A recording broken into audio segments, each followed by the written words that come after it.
Hi welcome two commerce tutorial.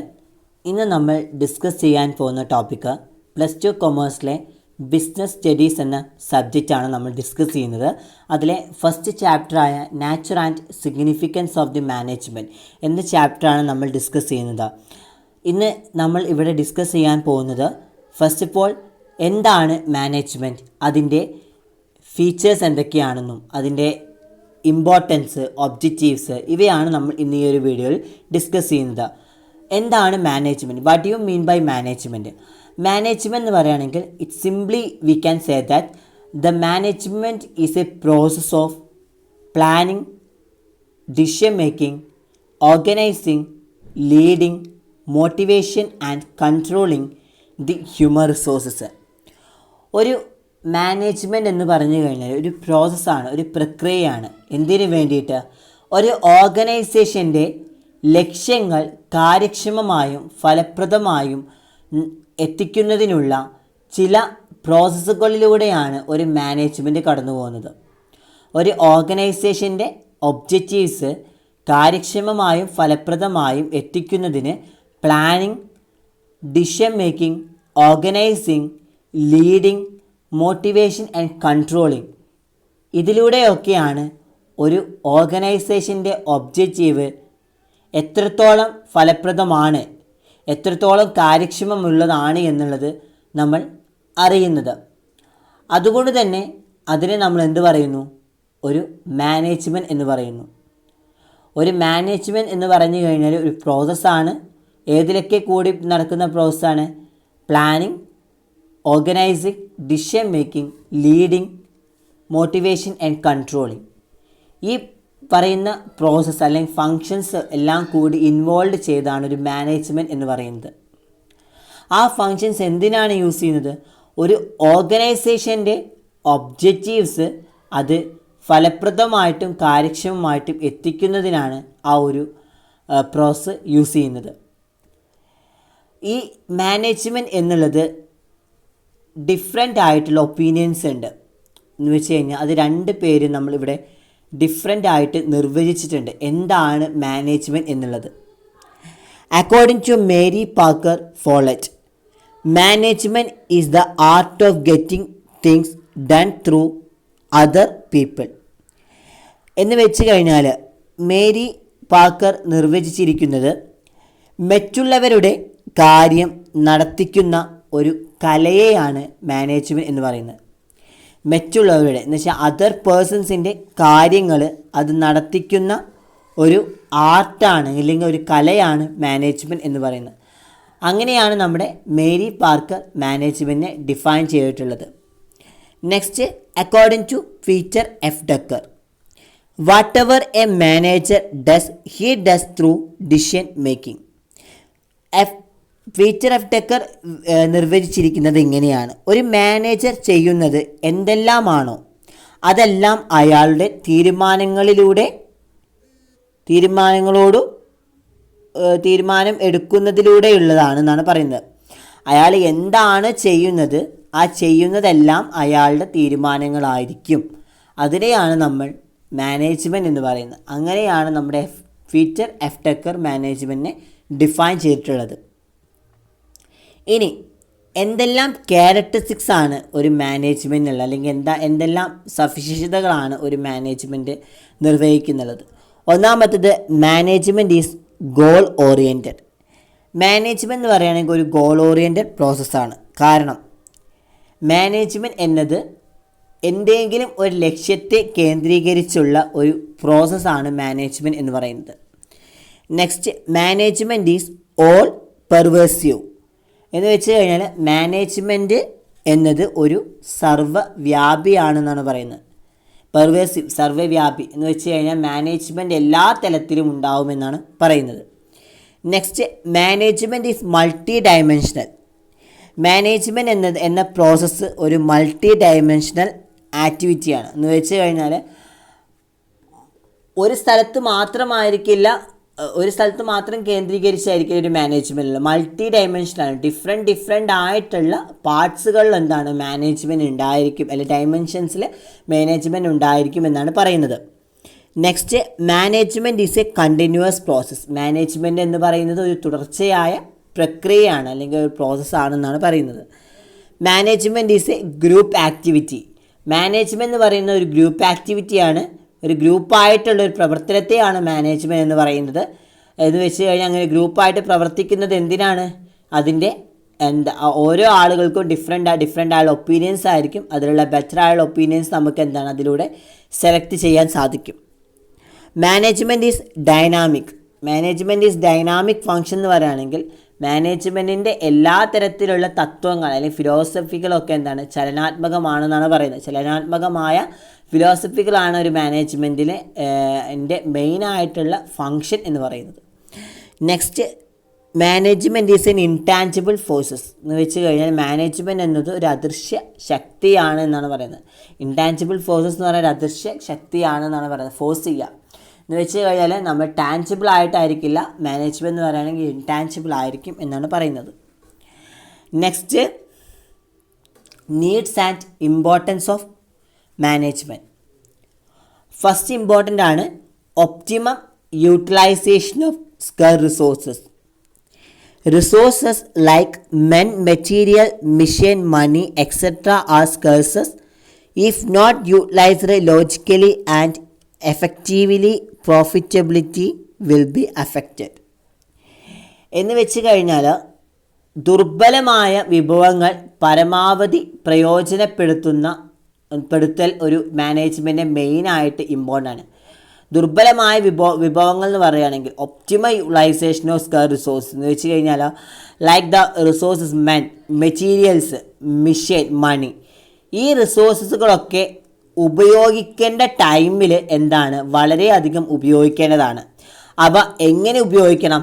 അവ യുക്തിപരമായിട്ടും അതുപോലെ തന്നെ പ്രായോഗികപരമായിട്ടും ഉപയോഗിച്ചിട്ടില്ലെങ്കിൽ ഈ പറയുന്ന മെഷീൻ, മെറ്റീരിയൽസ്, മണീസ് ഇതൊക്കെ എന്താണ് ഒരു ബിസിനസ്സിൽ അത് പ്രായോഗികപരമായിട്ട് ഉപയോഗിച്ചിട്ടില്ലെങ്കിൽ അത് ബിസിനസ്സിൻ്റെ ലാഭസാധ്യതയെ ബാധിക്കുന്നു എന്നാണ് പറയുന്നത്. ബിസിനസ്സിൻ്റെ പ്രോഫിറ്റബിലിറ്റിനെ എഫക്റ്റ് ചെയ്യുമെന്നാണ് പറയുന്നത്. Next point accomplishment of group goal. A business unit is a system which consists of several persons working for the accomplishment of the organizational goal. Each one has different way of thinking, view and attitude. Here the organizational objectives should be given upper hand to individual objectives. എന്താണ് പറയുന്നത്?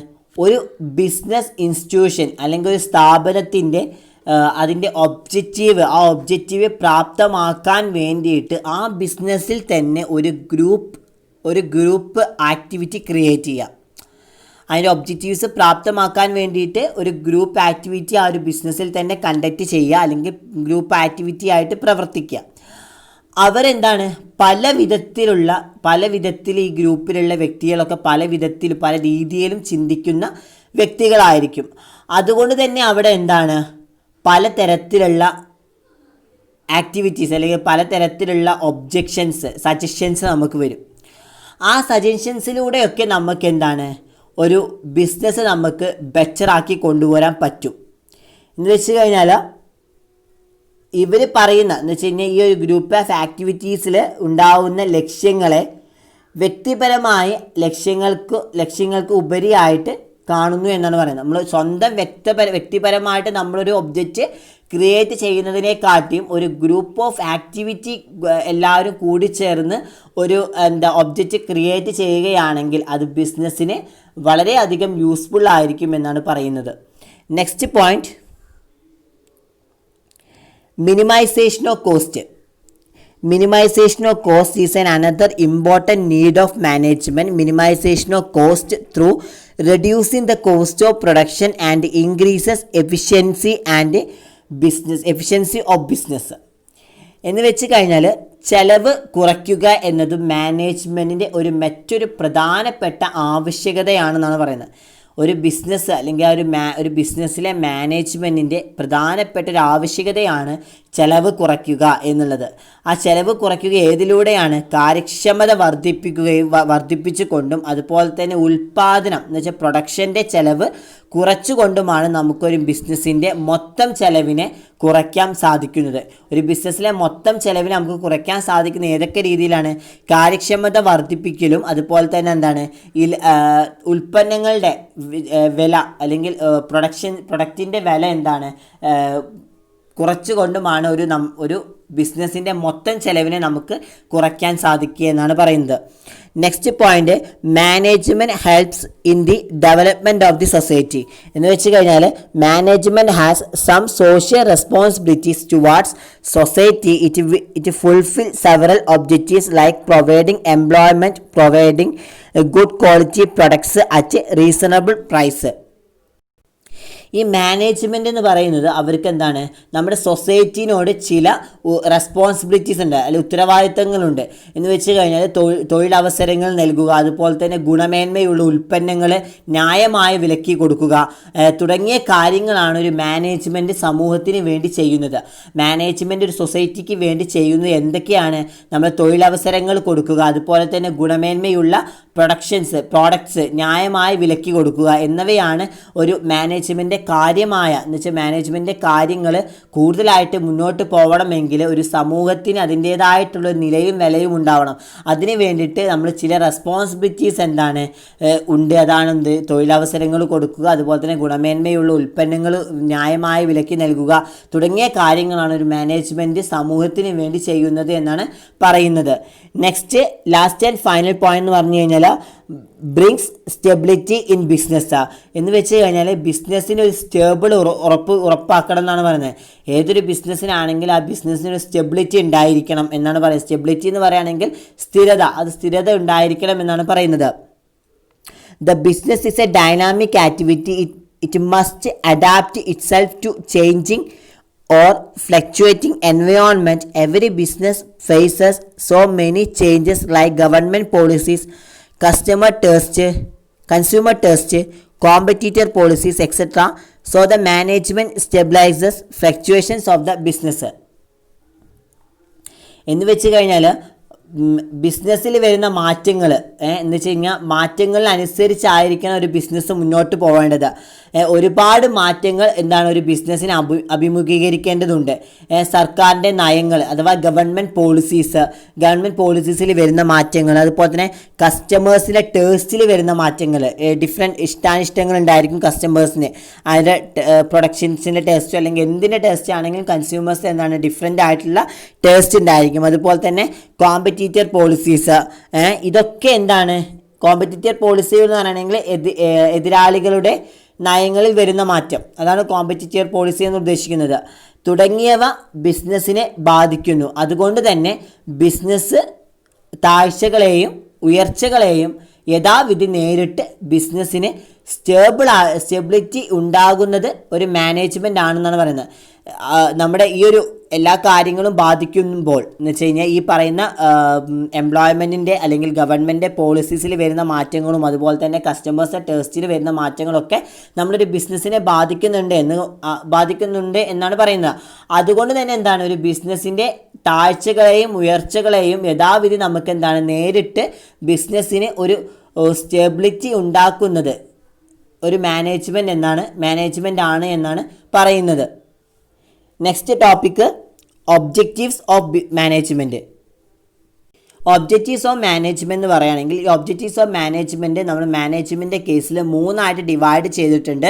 Social objectives, അതുപോലെ തന്നെ organisational objectives എന്നും personal objectives എന്നുമായിട്ട് divide ചെയ്തിട്ടുണ്ട്. First of all നമുക്ക് നോക്കാം എന്താണ്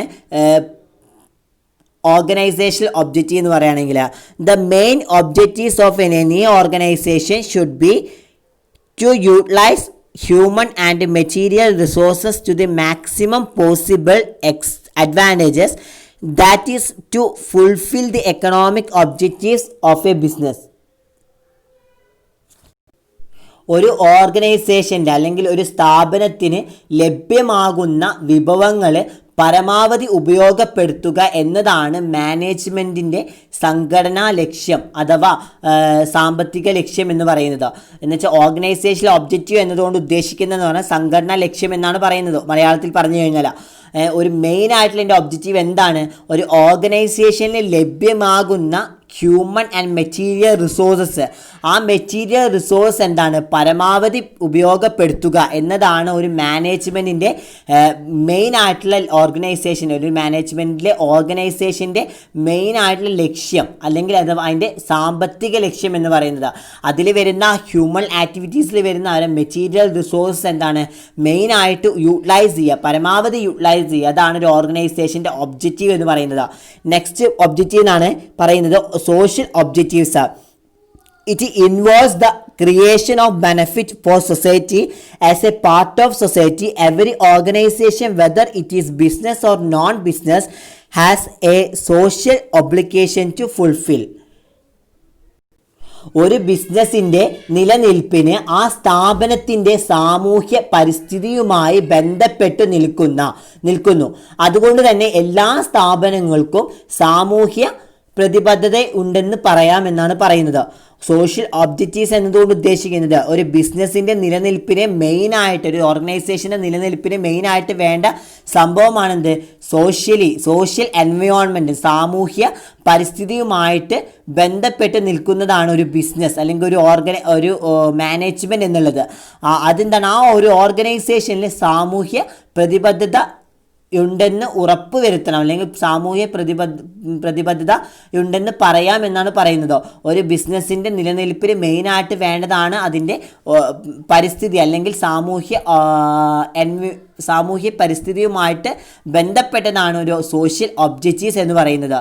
അതും എന്താണ്? നമ്മുടെ മാനേജ്മെൻറ്റിൻ്റെ ഒരു ഓർഗനൈസേഷൻ്റെ ഇമ്പോർട്ടൻ്റ് ആയിട്ടൊരു ഒബ്ജക്റ്റീവ് ആണ് എന്നാണ് പറയുന്നത്. നെക്സ്റ്റ് പോയിന്റ് എന്ന് പറയുകയാണെങ്കിൽ പേഴ്സണൽ ഒബ്ജക്റ്റീവ്. പേഴ്സണൽ ഒബ്ജക്റ്റീവ് എന്ന് പറയുകയാണെങ്കിൽ ഒരു മാനേജ്മെൻറ്റിന് വ്യക്തിപരമായിട്ടുള്ള ലക്ഷ്യങ്ങൾ ഉണ്ടായിരിക്കും. എന്ന് വെച്ച് കഴിഞ്ഞാൽ to fulfil the personal needs and wants of the individual or persons in the organization, the management point out the individual needs and satisfaction. എന്ന് വെച്ച് കഴിഞ്ഞാൽ ഒരു സ്ഥാപനത്തിലെ ജീവനക്കാരുടെ അല്ലെങ്കിൽ ഒരു ഓർഗനൈസേഷനിലെ ജീവനക്കാരുടെ വ്യക്തിപരമായ ആവശ്യങ്ങൾ നിറവേറ്റുക എന്നതാണ് പേഴ്സണൽ ഒബ്ജക്റ്റീവ്സ് എന്നതുകൊണ്ട് ഉദ്ദേശിക്കുന്നത്. ഒരു ഓർഗനൈസേഷനിലെ ജീവനക്കാരൻ്റെ എംപ്ലോയീസിൻ്റെ വ്യക്തിപരമായ ആവശ്യങ്ങൾ എന്തൊക്കെയാണ്, അവരുടെ വ്യക്തിപരമായിട്ടുള്ള ആവശ്യങ്ങൾ എന്നുള്ളത് കണ്ടെത്തി അത് നിറവേറ്റുക എന്നുള്ളതാണ് ഒരു പേഴ്സണൽ ഒബ്ജക്റ്റീവ്സ് എന്നതുകൊണ്ട് ഉദ്ദേശിക്കുന്നത്. ഇപ്പോൾ എംപ്ലോയിയുടെ ആവശ്യങ്ങളും സംതൃപ്തിയും ലക്ഷ്യം വെച്ചുകൊണ്ടാണ് ഈ പരിപാടി നമ്മൾ അല്ലെങ്കിൽ ഈ ഒരു പേഴ്സണൽ ലക്ഷ്യങ്ങൾ നമ്മൾ നിർവഹിക്കുന്നത്. എന്താണ് ആ ഒരു ജീവനക്കാരുടെ, എന്താണ് തൊഴിലാളികളുടെ ആവശ്യങ്ങൾ, എന്താണ് അവർക്ക് ഏതൊക്കെ രീതിയിലാണ് ആവശ്യങ്ങൾ എന്നുള്ളത് നമ്മൾ കണ്ടെത്തി മനസ്സിലാക്കിയിട്ടാണ് ആ ഒരു പേഴ്സണൽ ഒബ്ജക്റ്റീവ്സ് അവിടെ പ്രൊവൈഡ് ചെയ്യുന്നത് മാനേജ്മെൻറ്റിൽ. അതുകൊണ്ട് തന്നെ എന്താണ് അവിടെ പേഴ്സണൽ ഒബ്ജക്റ്റീവ് എന്ന് പറയുന്നത്. ഒരു ഒബ്ജക്റ്റീവ്സ് ഓഫ് മാനേജ്മെൻറ്റ് എന്ന് പറഞ്ഞു കഴിഞ്ഞാൽ അത് 3 ഡിവൈഡ് ചെയ്തിട്ടുണ്ട്. ഒന്നെന്താണ്? Organisational objective, 2 social objective, 3 personal ഒബ്ജക്റ്റീവായിട്ട് നമ്മൾ ഡിവൈഡ് ചെയ്തിട്ടുണ്ട്. അപ്പോൾ ഇന്ന് നമ്മൾ എടുത്ത ടോപ്പിക് എന്ന് പറഞ്ഞു കഴിഞ്ഞാൽ ഫസ്റ്റ് ചാപ്റ്ററിലെ ഒരു ഇൻട്രൊഡക്ഷൻ പാർട്ടായ നാച്ചർ ആൻഡ് സിഗ്നിഫിക്കൻസ് ഓഫ് മാനേജ്മെൻറ്റിലെ എന്താണ് മാനേജ്മെൻറ്റ് എന്നുള്ളതും അതുപോലെ തന്നെ അതിൻ്റെ ഡിഫറെൻറ്റ് സവിശേഷതകൾ ഏതൊക്കെയാണ് എന്നുള്ളതും, ഇമ്പോർട്ടൻസ്, പ്രാധാന്യം, എന്തൊക്കെയാണ് ആവശ്യകതകൾ, അതുപോലെ തന്നെ അതിൻ്റെ ലക്ഷ്യങ്ങൾ എന്തൊക്കെയാണ് എന്നുള്ളതാണ് നമ്മൾ ഇന്ന് ഈ ഒരു വീഡിയോയിൽ ഡിസ്കസ് ചെയ്തത്.